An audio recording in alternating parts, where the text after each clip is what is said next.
Jilla in the building, BTB News Media. This one about your boy Tory Lanez, man. Prayers to him. Check it out. Two more times. In essence, Mr. Peterson never shot anybody. Never even touched that gun. Never fired the gun. This statement aligns with the statement of the only non-party witness to the case, Mr. Sean Kelly, who at trial testified he saw two women fighting. Two men break up the fight. One man grabbed the other one's arm. Gunshots came from the passenger side. The passenger side is where Miss Harris was sitting. This further iterates that Mr. Peterson did not shoot Miss Pete, did not shoot at Miss Pete, or did not assault Miss Pete. It's just another irregularity in a list of irregularities in this case. For example, there were 3 potential suspects in the car that night, and yet the only DNA sample was taken of Mr. Peterson, even though unknown DNA was found on the gun. Why wasn't Miss Harris's DNA taken? Or was it taken and the information simply never given to the defense? Why wasn't the driver of the car, Mr. Jaquan Smith's DNA taken? Or was it taken and again, simply not given to the defense? We don't know. It should have been taken. It is Unite the People's understanding, regular LAPD practice at a crime scene like that, anybody who's there, the DNA is taken. Another irregularity. Why, at Miss Harris's police interview, was a non-lawyer, non-family member record company executive allowed to participate? Highly irregular situation. Normally we see cases, strangers are not allowed in these things, but it was in this case. All of these things point to the highly irregular nature of his trial and his conviction. It is our contention that he was wrongly convicted. And while we at first were willing to let the process play out, it is our contention now that if he is not pardoned or released promptly, he may never come out. And that would be the ultimate injustice, is that he gets killed in prison for something he did not do. At this time, I'd like to bring up Mr. Gianno Caldwell, the media member who was working on that op-ed for the New York Post. Thank you. Thank you, Walter. Good morning. Thank you for coming today. My name is Gianno Caldwell. That is spelled Gianno, Caldwell, Caldwell. I am the founder of the Caldwell Institute for Public Safety at caldwellinstitute.org. I am also a member of the press for almost a decade now. I've been looking into Daystar Peterson's case for almost 6 months now, professionally known as Tory Lanez. And after reviewing the evidence, the reporting, and the legal analysis, I've come to the conclusion that Tory Lanez was railroaded by the former district attorney, George Gascon. He was also wrongly convicted.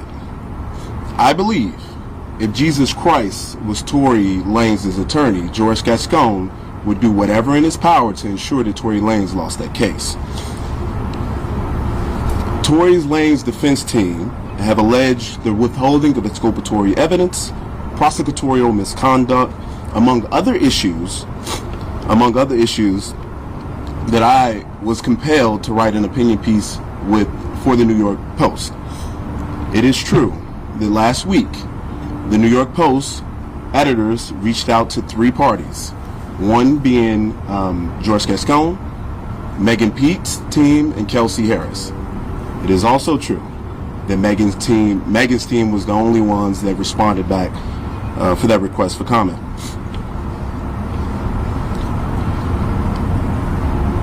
I had some glaring questions, and that was the reason for this op-ed. Things didn't make any sense to me, many issues in this case, and I was shocked by the lack of interest from the media to ask very simple questions. There were multiple people with gunshot residue on their hands that night. Why didn't all individuals have the residue tested, their DNA tested on the weapon? That's a legitimate question. According to the prosecution, Tory was excluded from the clip of the gun, and according to Tory's defense team, they said DNA analysis showed that there was a 0.01% chance that Tory touched the actual gun itself. Another piece that stood out to me, the call that the prosecution alleged Tory made confessing to a crime. I listened to that call. I'm sure many of you have as well. I didn't hear a confession. But what really shocked me about it is if my best friend was shot maliciously by someone just 2 or 3 hours before, I wouldn't have answered the call, or if I did, I wouldn't calmly have a conversation with the individual of it. And certainly I would ask, why did you shoot my friend? And more importantly, I would never have given you my current location out of fear of you finishing the job. That was something that stood out to me. I also, in my op-ed, discussed Kelsey Harris pleading the Fifth Amendment. She wasn't accused of anything by Megan Pete or the police, and to my knowledge, she wasn't under any investigation. So why plead the Fifth? What also shocked me is the prosecution gave her immunity. For what? What did she do? Is there an allegation of her doing something? I'm not aware of that. Maybe some of you can answer that question today. During the time of trial, George Gascon, just to take you back to where we were at that particular point, he had just barely won a recall attempt. He lost support in many key demographics of voters. Crime was up in Los Angeles County. And this case would have been a silver bullet for him potentially winning. His policies obviously were bad and people were harmed. So that didn't happen, and thank God it didn't happen. At the heart of this injustice is the misuse of gun enhancement charges, a sentencing tool intended for the most dangerous and violent offenders. In Tory Lanez's case, these enhancements were not supported by evidence. But George Gascon, interestingly enough, who is someone who regularly would drop enhancements or not recommend them, chose to provide enhancements to Tory. And in his case, in any given situation, according to legal analysts I've spoken with, he would do 1 or 3 years if he did it without the enhancement. That's interesting. Why did George Gascon choose to pursue these enhancements? You know, there's cases I've been looking through which George Gascon has pursued. Yeah. It's your boy, I'm back. Man, you heard the stories from the lawyer. You heard the evidence, man. You know, we all knew from the start that he was railroaded. We know that he didn't S Megan Thee Stallion. We already knew that. But I'm telling you, you make a woman mad, a woman scorned, you gonna pay, you know? So it is what it is in this situation. Unfortunately, man, I hate that Tory Lanez got stabbed in prison. And that right there, man, is just a sad notion of how things work out here, man. You know, you are innocent till proven guilty, but nowadays you're guilty until you're proven innocent.